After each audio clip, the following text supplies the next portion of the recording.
Vamos ouvir a palavra de Deus, pela graça do Senhor. Danilo hoje vai me ajudar aqui à noite. Hoje eu pude ter o privilégio de dormir à tarde. Meu Deus, que coisa boa. Amém. Boa noite, irmãos e irmãs. Paz do Senhor a todos.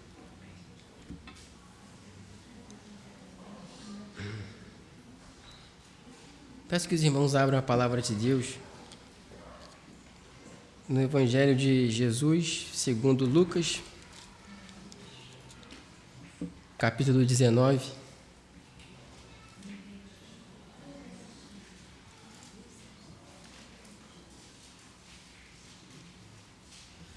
Lucas 19.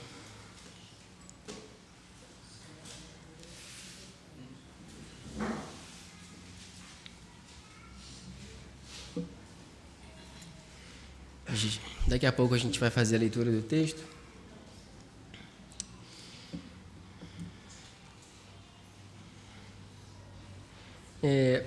Refletindo sobre a modernidade e o tempo em que ele vivia, na sua obra A Gaia Ciência, uma obra bem conhecida, na seção intitulada O Louco, Nietzsche afirma no seu livro: Deus está morto, Deus permanece morto e nós o matamos.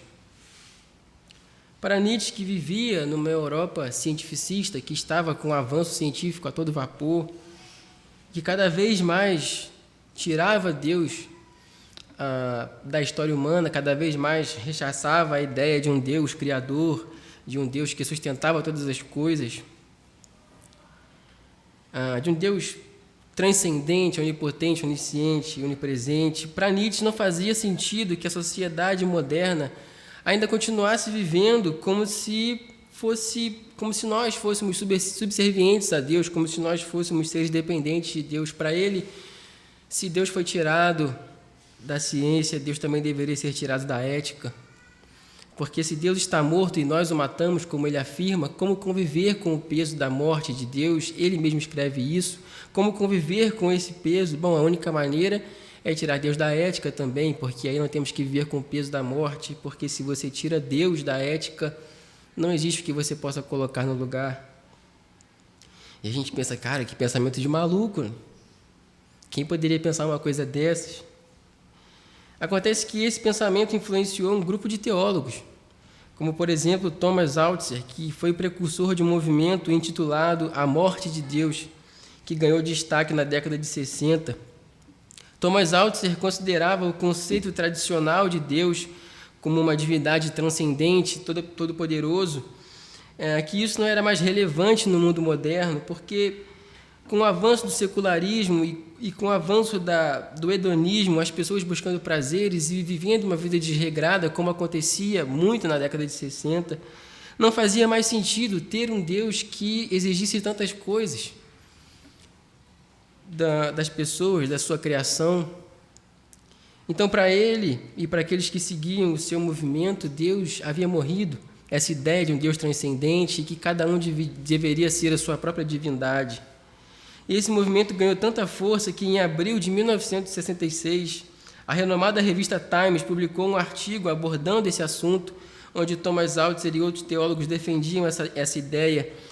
Inclusive, esse artigo foi a matéria principal daquela edição da revista, que publicou uma capa onde havia escrito a seguinte pergunta: Deus está morto? Essa revista foi publicada em abril de 1966. E uma vez que os Estados Unidos é um país predominantemente protestante, até hoje a revista recebeu diversas cartas e telefonemas criticando aquela edição, dizendo que aquilo era um absurdo, que aquilo era algo tenebroso, que eles não poderiam fazer isso, ainda mais num país que era predominantemente protestante, e aquilo era uma loucura e tudo mais. Mas o fato curioso é que na década de 70, pouco depois que a revista foi publicada, uma pesquisa revelou que os cristãos compunham 63% da população americana, e a mesma pesquisa, feita anos depois, em 2014, mostrou que esse número caiu para 46%, isso embora tenha sido uma loucura, a publicação daquela revista, ela mostrava um fato de que para muitas pessoas Deus de fato havia morrido. Isso porque, na realidade, as pessoas até podem protestar, até poderiam ter protestado contra aquela revista, contra aquela edição, mas isso não significa nada se as pessoas que protestaram vivem como se Deus estivesse morto. São como aquelas pessoas que não têm nenhum compromisso com Deus, com a igreja, a gente sabe disso, que vivem uma vida desregrada, uma vida em busca de prazeres, e aí, quando surge algum programa na Rede Globo, enfim, não sei se eu poderia falar isso, mas em algum stream, alguma coisa que tenha algo que vá contra a família tradicional, então essas pessoas, mesmo vivendo uma vida tão desregrada, elas dizem, nós temos que boicotar isso, boicotar aquilo, porque isso vai contra os nossos valores, mas esse discurso é vazio, essas pessoas vivem como se Deus estivesse morto. A pior coisa que pode acontecer com uma igreja, meus irmãos, é quando os membros dessa igreja cumprem seus rituais religiosos, fazem aquilo que acham que tem que ser feito para viver uma vida minimamente cristã, mas no seu cotidiano, no seu dia a dia, vivem se esquecendo de Deus como se Ele realmente estivesse morto. Quando isso acontece, as pessoas continuam prestando culto, elas continuam indo à igreja muitas vezes, mas o culto não é prestado para Deus, mas para elas mesmas. O lugar que deveria servir de adoração a Deus serve para satisfação pessoal. A mensagem de hoje, meus irmãos, é para toda a igreja de Cristo. É para aqueles que estão inconformados de ver a igreja caminhando por um caminho de apostasia. E também para aqueles que não estão percebendo os rumos que a igreja está tomando e pensam que está tudo bem, que não está acontecendo nada demais. Resumindo, essa mensagem é para cada um de nós. E eu espero que o Senhor trabalhe no seu coração, assim como Ele trabalhou no meu durante a preparação dessa mensagem, porque certamente Deus tem algo a nos dizer essa noite. Então, vamos fazer a leitura do texto, Lucas capítulo 19, a partir do verso 41. Peço que você acompanhe a leitura. Lucas 19, a partir do verso 41. Quando Jesus ia chegando a Jerusalém, vendo a cidade, chorou por ela, dizendo: Ah, se você soubesse, ainda hoje, o que é preciso para conseguir a paz! Mas isso está agora oculto a seus olhos. Pois virão dias em que seus inimigos cercarão vocês de trincheiras e apertarão o cerco por todos os lados, e vão arrasar você e matar todos os seus moradores. Não deixarão pedra sobre pedra, porque você não reconheceu o tempo em que Deus veio visitá-la. Depois, entrando no templo, Jesus começou a expulsar os que ali vendiam, dizendo-lhes: Está escrito, a minha casa será a casa de oração, mas vocês fizeram dela um covil de salteadores. Só até aí. Vamos orar. Senhor Deus e Pai, te damos graças pela Tua palavra. Obrigado, Senhor, porque ela fala nos nossos corações. Obrigado, Senhor, porque mesmo em dias tão onde as pessoas vivem uma vida tão distante, ainda assim o Senhor é misericordioso e fala, Pai, à Tua igreja. Te louvamos, Senhor, porque a Tua palavra, por si só, é eficaz e é capaz de transformar vidas. Que o Senhor possa, Deus, usar a minha vida nessa noite, servindo o Senhor como um instrumento em Tuas mãos, de maneira que Teu nome seja glorificado e a Tua igreja seja edificada, Senhor, para a glória do Teu nome. Em nome de Jesus, amém. Então, fazendo uma breve contextualização, irmãos, sobre o nosso texto, Jesus estava viajando com seus discípulos e o seu destino final era Jerusalém. Jesus havia visitado Zaqueu, publicano, na região de Jericó, com esse destino, com o seu destino final, tendo como seu destino final Jerusalém. E aí, seguindo viagem, Jesus passa pela região de Betfagé e Betânia, e ele envia 2 de seus discípulos para que preparassem o jumentinho que iria transportar ele na entrada triunfal em Jerusalém, para que se cumprisse a palavra do profeta Zacarias, que havia profetizado a respeito desse feito, de que Jesus entraria em Jerusalém, de que o ungido de Deus entraria em Jerusalém montado num jumentinho.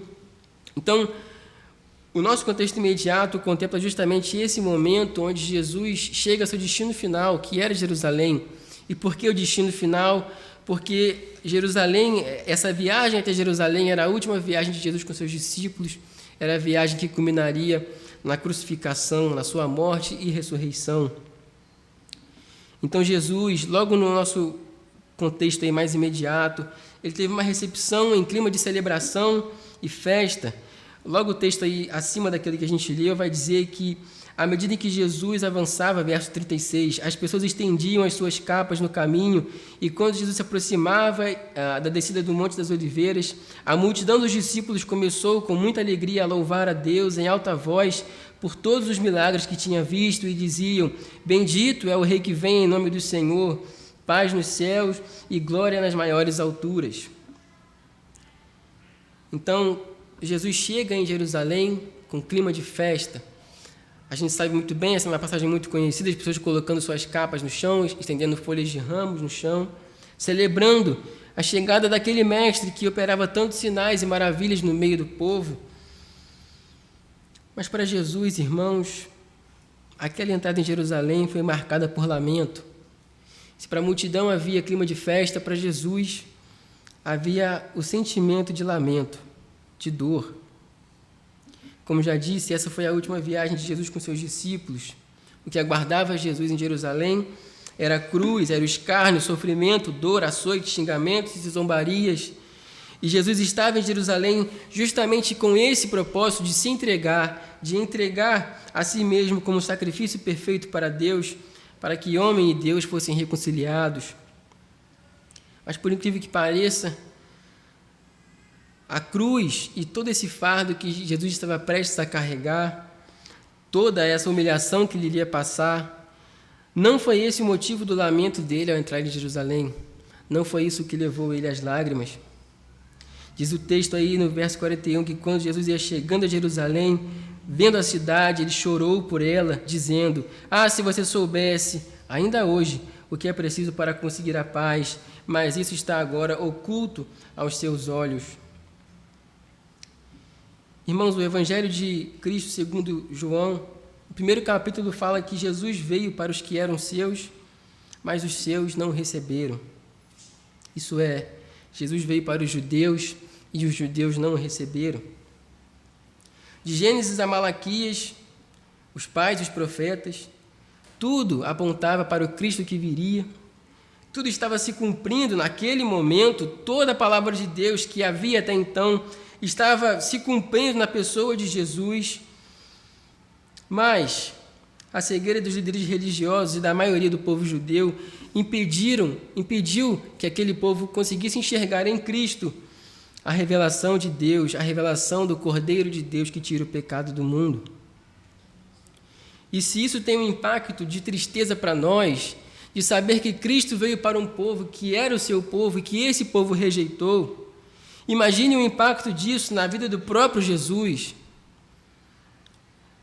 A Bíblia não fala nada sobre isso, mas não é errado pensar que naquele momento Jesus pode até mesmo ter se lembrado de cada uma das profecias. Pense que Jesus não era 50% homem e 50% Deus, ele era 100% homem e 100% Deus, portanto, na sua mente havia todo o conhecimento. E eu imagino Jesus se lembrando de cada uma das profecias que apontavam para ele se lembrando do rosto de cada um dos profetas, do momento em que eles escreveram as profecias. Eu imagino Jesus se lembrando do semblante de Adão após a queda. Imagino Jesus se lembrando do chamado de Abraão, do reinado de Davi. Enfim, cada parte da história que aponta para Cristo, Jesus se lembra e pensa, tudo está se cumprindo nesse momento, mas as pessoas não são capazes de enxergar isso. Porque toda a história de redenção estava acontecendo diante dos olhos deles, mas eles não puderam enxergar. Isso é uma tristeza, irmãos, sem medida. Um Deus que entrega o seu próprio Filho em benefício do seu povo e vê o seu Filho sendo rejeitado. Esse choro, meus irmãos, é porque Jesus, mais do que ninguém, sabia do tamanho e da importância do que estava acontecendo naquele momento, e que aqueles que deveriam estar prontos para aquele momento eram os cegos que não conseguiam enxergar o que estava acontecendo. Aqueles que deveriam recebê-lo como Messias, como Cordeiro de Deus, estavam o tempo todo tramando a sua morte e intentando contra o seu ministério. Como falamos, irmãos, Jesus foi recebido em Jerusalém com festa, mas ele sabia que aquelas mesmas pessoas que estavam ali louvando a Deus, celebrando, estendendo suas roupas, colocando ramos no chão, dizendo, bendito é o que vem em nome do Senhor, ele sabia que aquelas mesmas pessoas, dali a pouco tempo, iriam clamar para que Barrabás fosse solto e para que ele fosse crucificado. Imagine Jesus vendo os rostos daquelas pessoas, dizendo, bendito é o que vem em nome do Senhor, e dali a pouco tempo vendo aqueles mesmos rostos dizendo, soltem esse criminoso Barrabás e crucifiquem esse Jesus de Nazaré. No texto paralelo a esse texto que nós estamos meditando nessa noite, no Evangelho de João, lá no finalzinho vai dizer o texto que Jesus não confiava naquelas pessoas, Jesus não confiava neles, porque conhecia a todos e não precisava que alguém lhes dissesse o tamanho, não lhes desse testemunho, a respeito das pessoas, porque ele mesmo sabia o que é a natureza humana. Irmãos, é um cenário muito triste quando um Salvador é rejeitado, quando a única esperança da humanidade, Cristo Jesus nosso Senhor, é rejeitado. A palavra grega utilizada no texto original, que é traduzida para nós como choro, como dizendo que Jesus chorou, é uma palavra que significa um choro amargurado, um choro compungido e sofrido. E alguns outros estudiosos dizem que é um choro que faz a pessoa soluçar, é um choro de muita angústia, de muita tristeza. Isso é, quando Jesus entra em Jerusalém, não é que escorre uma lágrima, não é que cai um cisco no meu olho. Jesus chora com vontade. Porque, meus irmãos, quem não choraria diante de uma situação dessa, de tamanha rejeição? Só de ler o texto a gente fica com vontade de chorar, de ver a salvação do mundo, a esperança da humanidade sendo rejeitada. Então Jesus chorou, e chorou porque ele vê o povo se perdendo, ele vê o povo destruindo a possibilidade de aproveitar a presença do próprio Filho de Deus encarnado. É um choro como que de um pai que vê o seu próprio filho destruindo a própria vida enquanto o filho age como se estivesse tudo bem. Mas não estava nada bem, irmãos, porque o que eles mais precisavam estava oculto aos olhos dele, é o que diz o verso 42. Que se eles soubessem o que é preciso para ter paz, mas isso lhes estava oculto aos olhos. Jerusalém era conhecida por ser a cidade dos profetas, dos mestres da lei, dos escribas. Contudo, mesmo com tanta sabedoria, eles não foram capazes de discernir que Jesus era o Filho de Deus, porque eles confiavam em si mesmos, nas suas obras nas obras de suas mãos. A cidade, cujo nome significa a morada da paz, é isso que significa Jerusalém, a morada da paz, não foi capaz de enxergar que diante deles estava o próprio príncipe da paz. Veja você que ironia. E é por isso que Jesus usa esse termo, justamente para fazer esse jogo de palavras. E, além disso, no Evangelho de Lucas, a palavra paz também se refere à salvação. Você pode conferir depois em Lucas capítulo 1, verso 79, capítulo 2, verso 14 e capítulo 14, verso 32. A palavra paz também pode ser, no Evangelho de Lucas, entendida como salvação. Então é como se Jesus estivesse dizendo, olha, se vocês soubessem o que é preciso para vocês serem salvos, isso é, Ele mesmo, Ele é a salvação do mundo, Ele estava ali diante daquelas pessoas, mas a cegueira deles os impedia de ver isso. E essa cegueira era tamanha que os principais sacerdotes, os escribas e a maioria do povo procuravam uma maneira de matar Jesus. É o que diz o texto na sequência do texto que nós lemos, na parte B do verso 47, vai dizer que os principais sacerdotes, os escribas e os maiorais do povo procuravam tirar-lhe a vida. Acontece, meus irmãos, que rejeitar a revelação de Jesus tem o seu preço. Rejeitar a salvação que vem de Deus tem o seu preço. quando Moisés profetiza a respeito do grande profeta que viria, promessa essa que se cumpriu plenamente na pessoa de Cristo Jesus. Eu até gostaria de abrir o texto aqui para ler ele na íntegra. Deuteronômio 18, do 18 até o 19, vai dizer assim: farei com que se levante do meio de seus irmãos um profeta semelhante a você, semelhante a Moisés, em cuja boca porei as minhas palavras, e ele lhes falará tudo o que eu lhes ordenar. De todo aquele que não ouvir as minhas palavras que ele falar em meu nome, disso lhe pedirei contas. Aqueles que rejeitam, meus irmãos, a revelação de Cristo Jesus, pagam o preço do juízo de Deus. E, meus irmãos, Deus não é homem para que minta. Deus não é como nós, que fala uma coisa e depois volta atrás. A rejeição do Filho de Deus teve o seu preço. Na sequência do texto, Jesus vai profetizar a respeito da destruição de Jerusalém, consequência da sua rejeição da revelação de Deus em Cristo Jesus, como diz o texto, a partir do verso 43, pois virão dias em que os seus inimigos cercarão você de trincheiras e apertarão o cerco por todos os lados, e vão arrasar você e matar todos os seus moradores, não deixarão pedra sobre pedra. Por quê? Porque você não reconheceu o tempo em que Deus veio visitá-la. Nesse trecho, então, Jesus profetiza a destruição de Jerusalém, que ocorreu em 70 depois de Cristo, quando as legiões romanas, que foram comandadas por Tito Vespasiano, acabaram com a cidade. Jesus profetiza a destruição. Em outros momentos, ele vai falar sobre isso nesse mesmo evangelho, por exemplo, no capítulo 21, a partir do verso 20, Jesus vai falar sobre essa sentença a Jerusalém.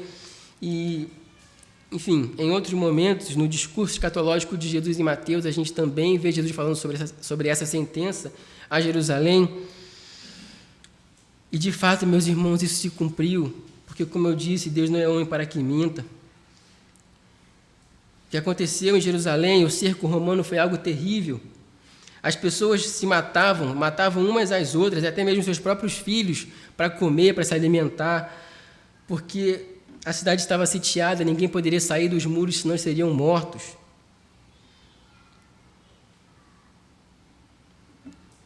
Há uma citação do historiador Flávio Joséfo que diz o seguinte, falando sobre a condição de Jerusalém durante o cerco romano. Ele diz o seguinte: enquanto o santuário era queimado, não se mostrou piedade por idade, nem respeito por posição. Ao contrário, crianças, idosos, leigos e sacerdotes igualmente foram massacrados. O imperador ordenou que toda a cidade e o povo fossem arrasados completamente. A cidade foi tão completamente destruída que os futuros visitantes ao local não conseguiriam acreditar que a cidade fora um dia habitada. Imagine isso. Olha o tamanho dessa destruição. Olha o tamanho da desgraça que se abateu sobre Jerusalém. Tudo aquilo que Jesus disse que iria acontecer, aconteceu. Jesus disse que a cidade seria arrasada. E assim aconteceu. O próprio historiador Flávio Joséfo dá testemunho disso.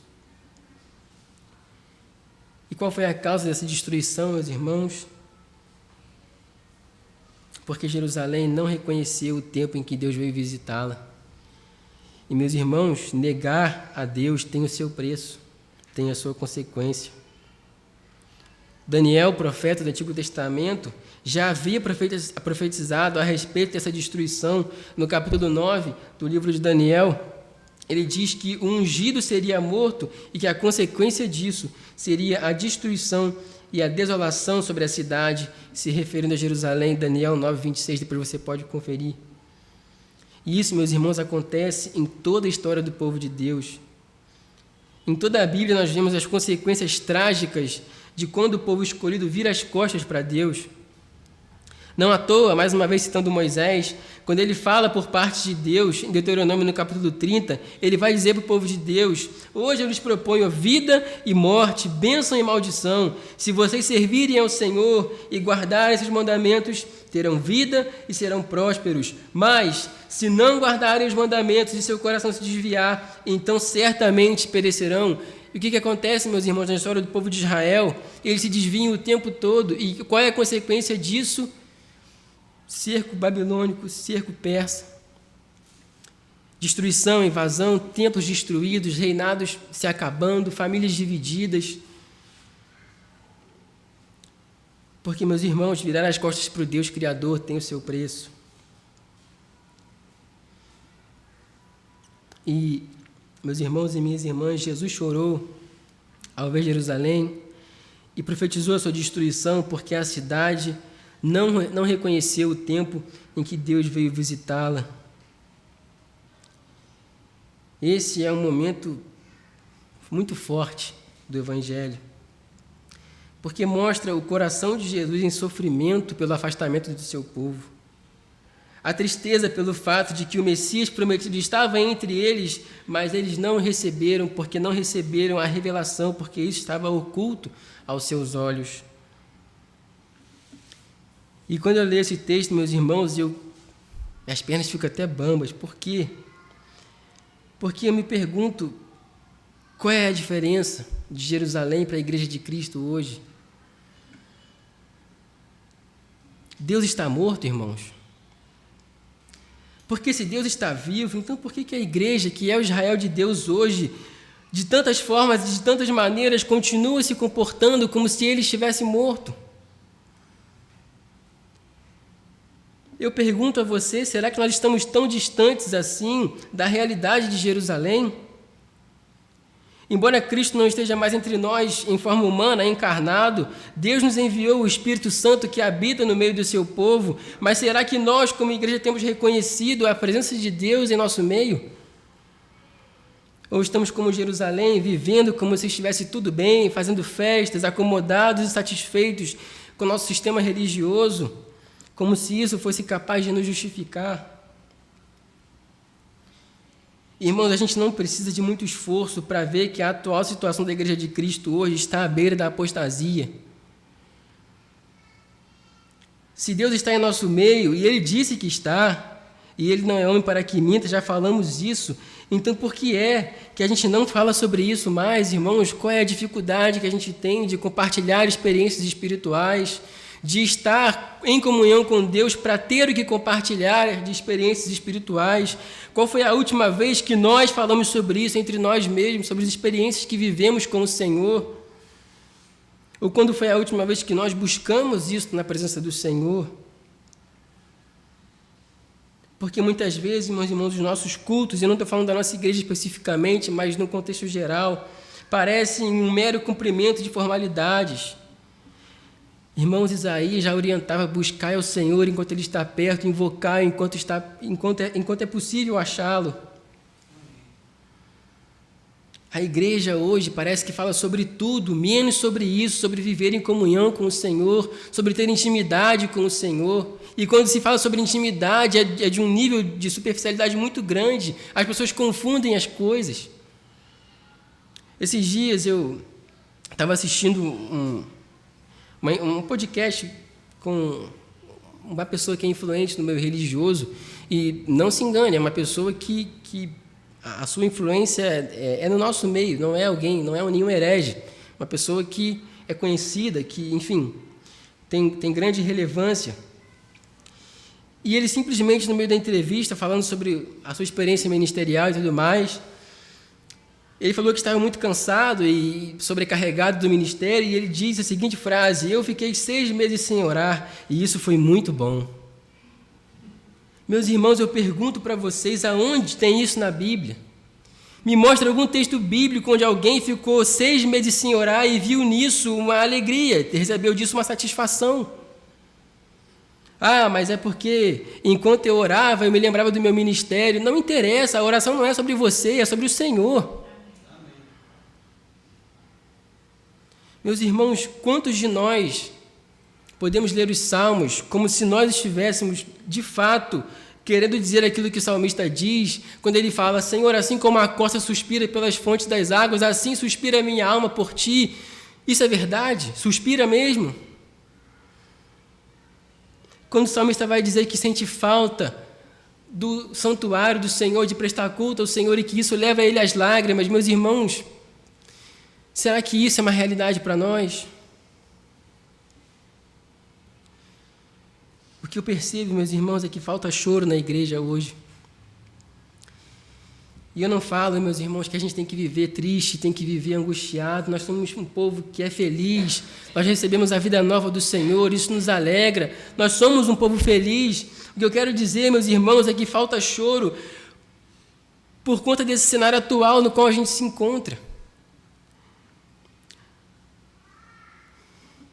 Falta choro, meus irmãos, por tantas coisas bizarras que a gente vê acontecendo no meio da igreja, e às vezes a gente escarnece disso, mas a gente não se constrange, a gente não olha para isso com olhos de misericórdia. A gente olha para os nossos cultos vazios e isso não nos incomoda mais, para a gente está tudo bem. A gente fala sobre os nossos irmãos em Cristo que morrem em perseguições, que estão em outros países morrendo em nome do Senhor, e isso não tira mais o nosso sono, isso não nos incomoda mais. Porque a gente vive nesse nosso contexto tão cômodo, onde a gente pode servir ao Senhor com liberdade, a gente pode sair de casa e ir para a igreja domingo como se tudo estivesse uma maravilha. Mas, meus irmãos, falta choro, porque a nós foi revelado o mistério que esteve oculto aos olhos dos judeus, contemporâneos de Jesus, que o rejeitaram, que o negaram como Deus, que planejavam a sua morte, porque ele era ameaça para todo aquele sistema político religioso. Nós recebemos a revelação, a saber, Jesus Cristo, o Filho de Deus, nascido da Virgem Maria, concebido por obra do Espírito Santo, vivendo e cumprindo toda a lei de Deus, operando sinais e maravilhas, o Cordeiro de Deus que se entregou voluntariamente para cobrir nossos pecados. Mas o Cordeiro que não foi vencido pela morte, porque a morte não teve poder de manter ele morto, porque ele é o autor da vida. Onde está, ó morte, a tua vitória? Onde está, ó morte, o teu aguilhão? Jesus está vivo, mesmo que Nietzsche fale que ele está morto, mesmo que Thomas Altz publique uma revista mais famosa do mundo a ideia de que ele morreu, Deus está vivo, meus irmãos, e ele habita no meio do seu povo. A nós foi revelado o mistério daquele que, após ser crucificado, ressurgiu dos mortos, e ele vive pelos séculos dos séculos para a glória de Deus. E o que nós temos feito com isso, meus irmãos? Falta choro, meus irmãos, porque nós recebemos essa revelação e mesmo assim a gente passa tanto tempo da nossa vida rejeitando Jesus, rejeitando o Senhor, vivendo de maneira tão indiferente ao reino de Deus, como se Cristo ainda estivesse naquela tumba. Como se Ele não exigisse nada de nós, como se Ele não exigisse de nós um relacionamento. A palavra do Senhor é muito enfática em dizer que quando Ele vier, Ele vai buscar aqueles que Ele conhece. E aqueles que Ele não conhece, Ele vai dizer: apartai-vos de mim, porque eu não vos conheço. Porque o Senhor exige de nós intimidade. Meus irmãos, Cristo chora ao ver a sua igreja negligenciando aquilo que foi conquistado na cruz do Calvário. A possibilidade de estar em comunhão com Deus Pai sendo negligenciada por cada um de nós. Jesus vê isso e chora, porque Ele sabe qual foi o preço pago para que isso pudesse acontecer. O que aconteceu com Jerusalém como consequência de não ter percebido o tempo da visitação de Deus foi algo terrível, meus irmãos, mas isso nem se compara ao destino daqueles que, após receberem a revelação de Cristo Jesus, continuam a viver suas vidas negligenciando o Senhor, negligenciando a obra da cruz. É o que vai dizer o autor aos Hebreus: se continuarmos a pecar deliberadamente depois que recebemos o conhecimento da verdade, já não resta sacrifício pelos pecados, mas apenas uma terrível expectativa de juízo e de fogo intenso que consumirá os inimigos de Deus. No reino de Deus, meus irmãos, só há duas possibilidades: ou você é amigo ou você é inimigo. Não há um meio termo. Nós precisamos sair dessa inércia que temos vivido, meus irmãos. Deus está vivo e nós, como igreja, precisamos parar de agir como se Ele estivesse morto. Sabe do que nós estamos precisando, meus irmãos? Nós estamos precisando de purificação. A sequência do texto vai dizer que depois, entrando no templo, Jesus começou a expulsar os que ali vendiam, dizendo: está escrito, a minha casa será chamada casa de oração, mas vocês fizeram dela um covil de salteadores. Como já falamos, meus irmãos, esses eram os últimos momentos de Jesus enquanto ministério terreno. Portanto, fazia parte do propósito divino que os conflitos entre Jesus e os líderes religiosos fossem se intensificando. A purificação do templo, esse texto que nós acabamos de ler, é um desses momentos onde se intensifica a tensão entre Jesus e líderes religiosos, que além de tentar invalidar o ministério de Cristo, agora também tramavam a sua morte. Irmãos, só para a gente poder entender aqui a situação, os cambistas, essas pessoas que estavam ali no templo vendendo, isso não era algo por si só errado. Acontece que pessoas vinham de muito longe para prestar culto ao Senhor, para oferecer seus sacrifícios, e por isso para essas pessoas seria muito incômodo e seria um fardo ter que carregar os seus sacrifícios durante o percurso, ter que andar com os sacrifícios que eles iriam prestar durante todo o caminho, ainda mais nesse contexto que nós estamos lendo, que era a próxima festa da Páscoa. A cidade tinha muitos turistas, muitas pessoas de fora, então não era errado essa venda de animais para o sacrifício que acontecia no templo, e também não era errado a presença dos cambistas, que tinham o câmbio, né, que trocavam moedas, porque pessoas que vinham de longe não tinham a mesma moeda que circulava em Jerusalém. Então isso por si só não era errado, era uma prática até bem comum. O problema, meus irmãos, é que eles fizeram disso o fim último do templo. O problema é que eles estavam usando a casa de Deus para os seus próprios interesses. Esse era o problema. Então, combatendo esse uso indevido do templo, é que Jesus tem essa atitude tão radical e tão intensa de expulsar os que ali vendiam. E ele faz isso citando o profeta Isaías, que diz que a casa do Senhor será chamada de casa de oração por todos os povos. No texto onde Isaías profetiza sobre a salvação dos gentios, no capítulo 56, verso 7. E também Jesus também vai citar o profeta Jeremias, quando ele fala sobre o covil de ladrões, no texto em que o profeta Jeremias acusa o povo de Deus de adorar a deuses que eles não conhecem, Jeremias 7, verso 11, onde o profeta também vai falar sobre a destruição do templo, o que também aconteceria com Jerusalém anos mais tarde. Essa era, meus irmãos, mais uma situação que evidenciava a cegueira daquelas pessoas, principalmente das autoridades religiosas que tinham o conhecimento da lei de Deus, mas não foram capazes de enxergar e discernir o que estava acontecendo ali. E é óbvio, porque isso para eles era muito conveniente, todo mundo saía ganhando, todo mundo tinha os seus lucros, os mestres da lei e os cambistas ganhavam dinheiro e o povo se livrava da culpa de levar o sacrifício, porque tinham o dever cumprido de oferecer aquilo que deveria ser oferecido de acordo com a lei de Moisés. Então, se o povo estava oferecendo sacrifício, estava entrando dinheiro no bolso dos líderes religiosos, dos cambistas, então está tudo certo. É o que eles pensavam. Mas não estava nada certo, meus irmãos, porque se tem uma coisa que incomoda nosso Deus é o uso indevido do templo. Se tem uma coisa que incomoda o nosso Deus é quando a glória que é devida somente a Ele se desvia e vai para outro lugar.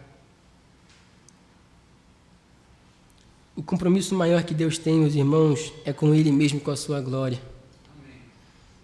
E ai daquele que não entrar nesse propósito de glorificar o nome do Senhor.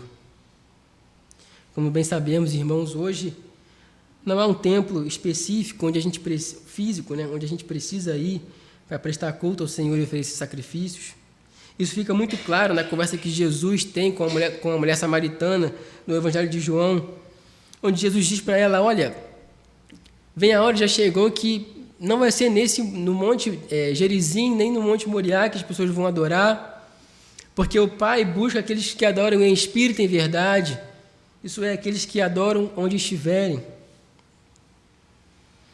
Este livre acesso à presença de Deus, como já vimos, nos foi garantido por intermédio de Cristo, que abriu um novo e vivo caminho até a presença de Deus. E aqui eu gostaria de destacar 2 aspectos. Primeiro, a igreja. Jesus diz, meus irmãos, que onde houverem 2 ou mais reunidos em seu nome, ali ele se faz presente. Mateus 18, verso 20. O autor aos Hebreus é muito enfático ao dizer: cuidemos também de nos animar uns aos outros no amor e na prática das boas obras, e não deixemos de congregar, como é costume de alguns.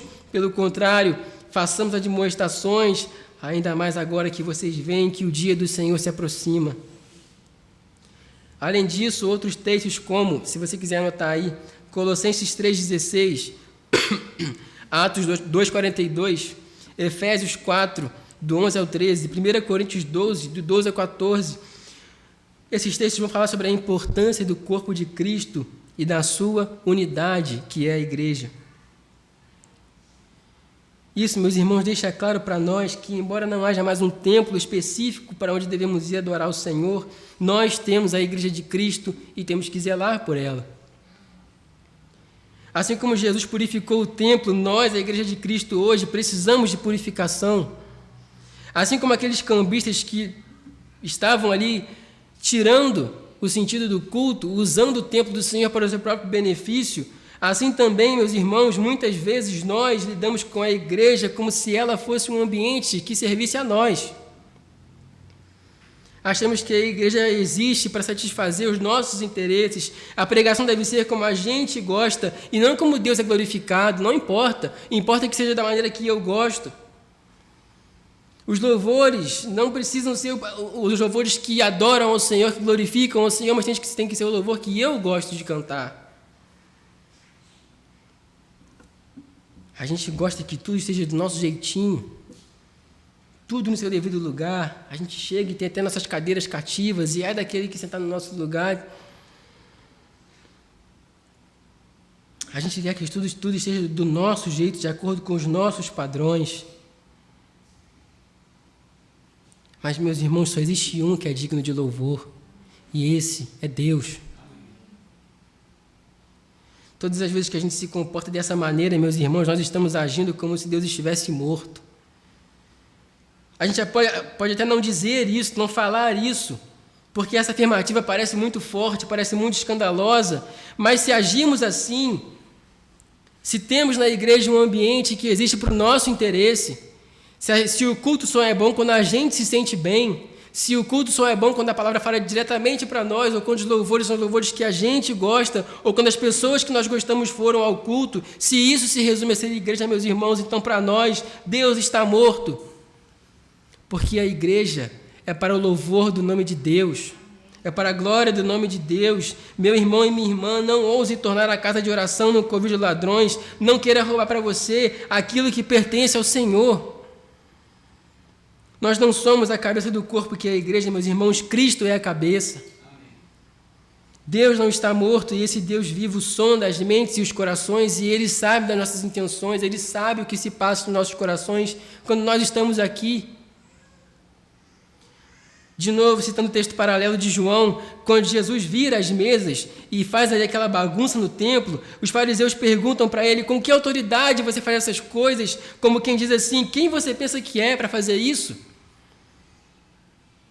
E quantas vezes, meus irmãos, quando Cristo começa a purificar a igreja, quando Ele começa a transformar a igreja, quando Ele começa a fazer algum movimento na igreja, a gente não olha para Ele e fala: Senhor, quem você pensa que é para fazer isso com a minha igreja? Às vezes, irmãos e irmãs, Deus permite algumas coisas no meio da igreja, alguns conflitos, algumas situações que são espinhosas, algumas situações mais difíceis de lidar, e a gente pensa: isso é obra de Satanás, o diabo está agindo na igreja. Quando muitas vezes, meus irmãos, às vezes é Deus querendo ajustar alguma coisa, querendo quebrar o orgulho de alguém, querendo transformar a comunhão, que às vezes é tão superficial, e Deus quer estreitar laços. E aí, quando Jesus vem para purificar a igreja, para transformar a igreja, fazer uma bagunça no bom sentido na igreja, a gente olha para Ele e fala: quem você pensa que é, Senhor, para fazer isso na minha igreja? E o Senhor olha para você e diz: a igreja é minha. A igreja pertence ao Senhor. Porque, meus irmãos, quem quiser purificação tem que estar disposto a ter algumas coisas expulsas dentro da sua vida, dentro do contexto em que vivemos. Porque dentro das nossas igrejas, muitas vezes, há muito excesso de nós mesmos que precisam ser retirados, para que a glória de novo volte ao nome do Senhor, que é o único digno de ser exaltado. Amém. O segundo ponto é o templo do Espírito. O primeiro foi a igreja, agora o templo do Espírito. Em sua primeira carta aos Coríntios, o apóstolo Paulo diz o seguinte: vocês não sabem que o santuário de Deus, vocês não sabem que são o santuário de Deus e que o Espírito de Deus habita em vocês? Se alguém destruir o santuário de Deus, Deus o destruirá, porque o santuário de Deus, que são vocês, é sagrado. Irmãos e irmãs, Deus habita dentro de cada um de nós, o que significa que nós somos templo, morada de Deus. E a pergunta que eu faço é: o que nós temos feito com esse templo que somos nós?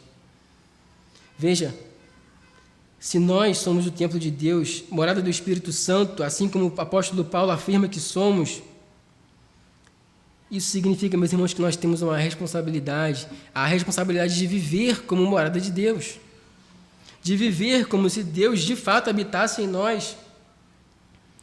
Quantas vezes, meus irmãos, nós não vivemos a nossa vida como se nosso corpo fosse um templo para nós mesmos, como se nós mesmos fôssemos os nossos deuses. Isso fica muito claro no quanto nós investimos em nós mesmos e no quanto nós investimos na nossa devoção, na nossa comunhão e adoração ao Senhor.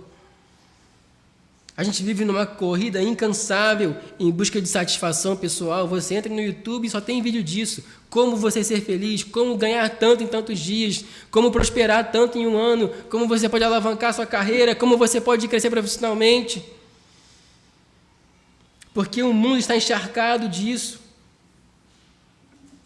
As pessoas querendo se dedicar cada vez mais àquilo que dá prazer. Meus irmãos, nós somos uma igreja viciada em dopamina. De maneira que até nossa vida com Deus só recebe algum investimento, a gente só investe na vida com Deus se a gente tiver algum retorno imediato, que nos dê prazer imediato. E eu pergunto de novo: Deus está morto, meus irmãos? Não, Ele não está. E nós temos que parar, meus irmãos, de viver nossas vidas como se Ele estivesse. Se Deus existe, e nós sabemos que Ele existe, nós não estamos falando, meus irmãos, de um pedaço de madeira, de bronze ou de mármore feito por mãos humanas. Nós estamos falando de um Deus transcendente, um Deus que nunca teve início, porque a sua existência transcende o tempo. Estamos falando de um Deus que criou todas as coisas com o poder de sua palavra. Estamos falando de um Deus, meus irmãos, cujo trono é eterno e não passará. Estamos falando de um Deus santo que não habita onde há pecado. Estamos falando de um Deus cuja glória é tão grande que os serafins, que são os seres mais próximos a Ele, precisam cobrir os seus rostos, tamanha a glória de Deus, porque eles não são capazes de suportar o peso da glória do Senhor. Um Deus, meus irmãos, que fez todas as coisas, que sustenta tudo na palma de suas mãos. Esse é o nosso Deus. E mesmo sendo um Deus tão poderoso, tão maravilhoso, tão transcendente, que nós somos incapazes de conseguir conceber o ser de Deus em nossas mentes tão limitadas, ainda assim, Ele é um Deus que trabalha por aqueles que nele esperam. Meus irmãos, esse é o nosso Deus. E eu pergunto a você: quem é você diante desse Deus? Quem sou eu diante desse Deus? Quem somos nós para fazer do nosso corpo um covil de ladrões, roubando de Deus aquilo que é dele? Deus não está morto, meus irmãos, Ele está em nosso meio. Mas será que temos reconhecido e temos usufruído do tempo da sua visitação? Ou será que estamos ocupados demais com nós mesmos? Nós precisamos de purificação, meus irmãos. Em Apocalipse, Jesus diz à igreja: eis que estou à porta e bato. Se alguém ouvir a minha voz e abrir a porta, entrarei em sua casa e cearei com ele e ele comigo. Mas muitas vezes, meus irmãos, a gente se nega a abrir a porta porque a gente sabe que se Jesus entrar, Ele vai querer nos purificar de tudo aquilo que nos afasta dEle, de tudo aquilo que por algum motivo tem roubado dEle, aquilo que é só dEle, assim como Ele fez no pátio do templo. Às vezes, meus irmãos, Jesus entra na nossa vida e diz, olha, chega, tem que parar um tempo de ver filme, tem que parar um tempo de celular, tem que parar um tempo de redes sociais, porque tudo isso está te afastando da minha presença. Às vezes Deus entra e fala, olha, dá um tempo disso aqui, diminui tua carga de trabalho, tua carga horária de trabalho, vai ganhar menos, vai, mas você precisa ter comunhão com o Senhor. Meus irmãos, nós servimos a esse Deus que é tudo isso que eu acabei de falar. O que é mais importante do que isso, meus irmãos? E esse Deus, esse Jesus, esse Messias prometeu que voltará e ele vai voltar. Nós precisamos sair da inércia, meus irmãos, vivendo como se tudo estivesse bem, quando na verdade a gente está longe de Deus. Deus não está morto. E o que nós temos feito, meus irmãos, é muito pouco para servir a um Deus vivo. Precisamos fazer mais. Concluindo essa breve reflexão, em 1967, na Califórnia, Estados Unidos, se iniciava um avivamento que transformaria toda uma geração. As pessoas se juntavam aos montes para ouvir a palavra de Deus e para serem batizadas nas praias da Califórnia. E sabe o que aconteceu depois desse movimento, desse avivamento que aconteceu na Califórnia, nos Estados Unidos? Em junho de 1971, Jesus estava na capa da revista Times. Óbvio, uma ilustração de Jesus. Sim, aquela mesma revista que há 5 anos atrás, no caso do ano de 1971, havia publicado o artigo sobre a morte de Deus, se viu obrigada a publicar sobre aquele avivamento que ficou tão famoso, conhecido como Jesus Revolution, ou o movimento de Jesus. Tamanha repercussão disso, porque Deus não está morto, meus irmãos, Ele vive. Ele vive. E não há quem possa dizer o contrário. Mas sabe como aconteceu esse avivamento, meus irmãos? No meio dos hippies. Eu falei sobre isso aqui no curso de quinta-feira recentemente. Tem um filme na HBO que conta a história desse avivamento, se chama Jesus Revolution. Resumindo a história, meus irmãos, esse avivamento só aconteceu porque um pastor resolveu abrir a sua igreja para que os hippies pudessem cultuar o Senhor, porque nenhuma igreja queria recebê-los da forma como eles eram, descalços, e aquele estilo diferente, aquele cabelo todo bagunçado, aquela coisa toda. E um pastor teve compaixão daquelas pessoas e abriu sua igreja para receber aquele povo.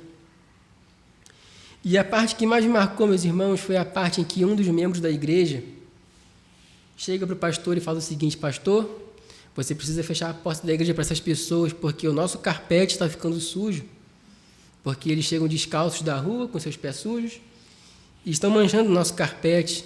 Lembra que eu falei que a gente gosta tudo do nosso jeitinho, que a gente odeia quando Jesus mexe nas coisas? Sabe o que o pastor fez, meus irmãos? No culto seguinte, ele botou uma bacia na porta da igreja e começou a lavar os pés de cada um dos hippies que entravam na sua congregação.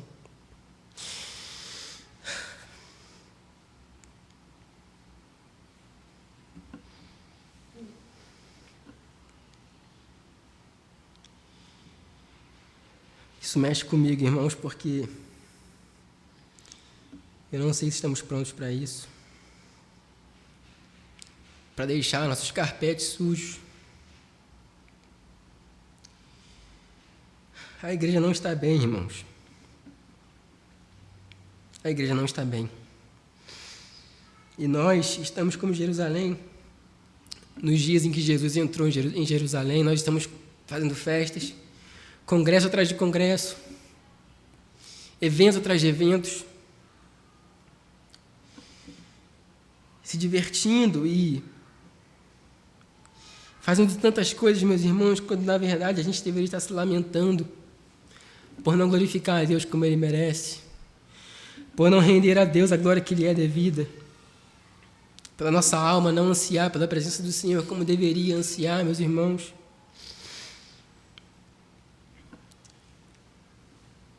Sabe, uma coisa que eu tenho percebido nas igrejas antigas, os púlpitos, eles eram de mármore e geralmente eles eram fincados junto ao altar. Era uma coisa extremamente bem trabalhada. Depois, as igrejas com menos recursos faziam os púlpitos de madeira e eram largos e enormes. Porque, meus irmãos, essas igrejas entendiam que a palavra de Deus é importante. Entendiam a importância da palavra do Senhor para a igreja. Então, para eles, ter um púlpito bem ornamentado, um púlpito pesado, dizia respeito à importância que eles davam à palavra de Deus. E hoje a gente vê as igrejas, meus irmãos, com o púlpito que tem a sua base dessa grossura. Um negócio que mal cabe à Bíblia. Porque as pessoas querem remover aquilo facilmente para poder ter os seus eventos e as suas outras atividades, porque, meus irmãos, a palavra hoje importa pouco. Meus irmãos, a gente precisa chorar por essa igreja.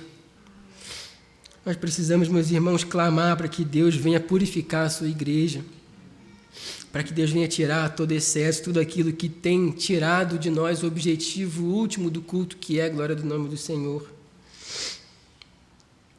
Meu desejo, meus irmãos, é que essa palavra nos leve até a presença de Deus e que Ele possa purificar a sua igreja.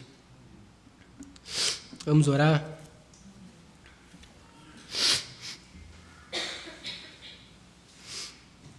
Senhor Deus e Pai, nos colocamos diante de Ti mais uma vez, agradecidos, Senhor, pela Tua palavra, que muitas vezes, Senhor, nos fere, que muitas vezes, Senhor, nos faz perceber a realidade que talvez a gente nem quisesse enxergar. E eu venho, Pai, diante de Ti clamar por misericórdia, meu Deus. Nós não somos melhores do que ninguém, nós não temos, Senhor, nada para Te oferecer. Mas eu Te peço misericórdia, Senhor, porque temos vivido de maneira tão leviana, tão distante, Senhor, daquilo que o Senhor nos chamou para fazer, para viver. Pai, quantas vezes nós passamos boa parte do nosso dia nas redes sociais, no celular, com nossas atividades pessoais, Senhor, que assim como os cambistas, por si só não são erradas, não são coisas ruins, mas se tornam, Senhor, coisas danosas quando isso tira de nós, Senhor, o tempo que pertence a Ti, o momento que pertence ao Senhor. Ajuda-nos, Senhor, a como igreja Te render a glória que Te é devida, meu Deus, a não desperdiçar, Senhor, o tempo da Tua visitação, a buscar o Senhor enquanto o Senhor está perto, a clamar pelo Senhor enquanto é possível Te achar, meu Deus. Pai, que o Senhor venha avivar a Tua igreja, que possamos ver dias, Senhor, onde há avivamento na Tua obra, onde nós possamos, Senhor, nos entregar com corpo e alma, Deus, para a Tua obra, sabendo, Deus, tendo a consciência de que existimos para a glória do Teu nome.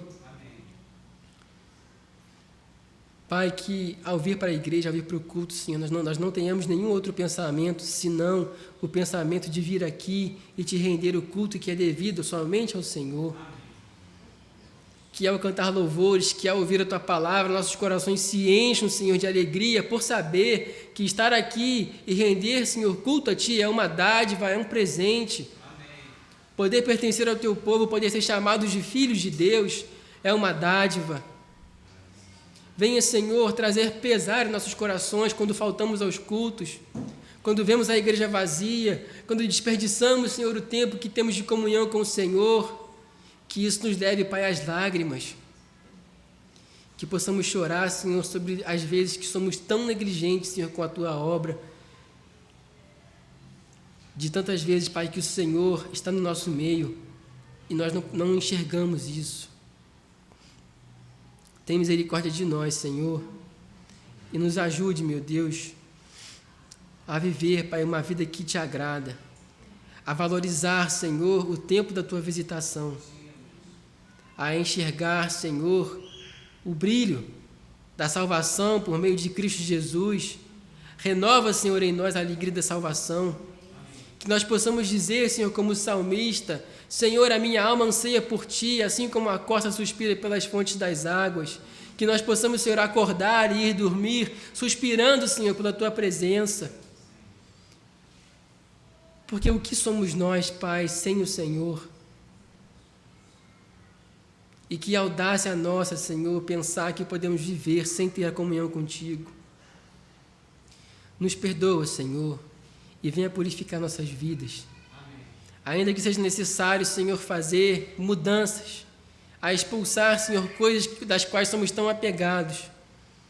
Ainda assim, Senhor, purifica a tua igreja. Amém. Venha nos purificar, Senhor, para a glória do teu nome. Amém.